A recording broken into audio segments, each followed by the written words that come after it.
இன்று யாழ்ப்பாண டிப்போவுக்கு 2 ஏசி பஸ்கள் வழங்கப்பட்டிருக்கின்றது.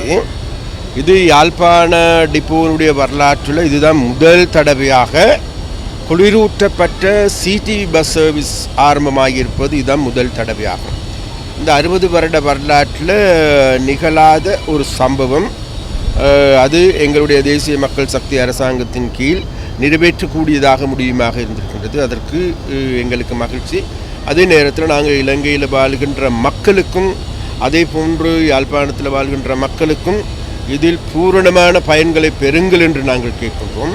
இதை ஆரம்பித்ததனுடைய இன்னொரு நோக்கம் இருக்கின்றது. விசேடமாக எங்களுடைய ஜனாதிபதி அனுரகுமார் சனாயக்க அதிபர் 1ஆம் திகதி யாழ்ப்பாணத்துக்கு வருகின்றார்கள். அது மாத்திரமல்ல, இது செப்டம்பர் மாதம் 14ஆம் திகதி என்பது அவர் ஆட்சி பீடத்துக்கு வந்து ஜனாதிபதியாக தெரிவு செய்யப்பட்டு 1 வருடங்கள் பூர்த்தியாகின்றது.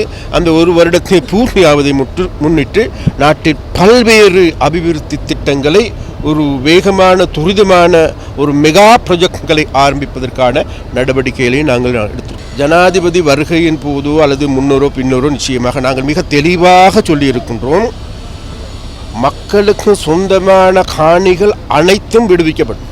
அதில் எந்த விதமான மாற்று கருத்துக்களை அது ஜனாதிபதி வருவதற்கு முன்னோரோ பின்னோரோ என்பது எனக்கு சொல்ல முடியாது. 3ஆம் கட்டமாக செம்மணி அகழ்வு தொடர்பாக பேசப்பட்டு கொண்டிருக்கிறது.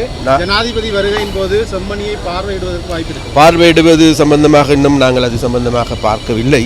ஒருவேளை பார்வையிடலாம்.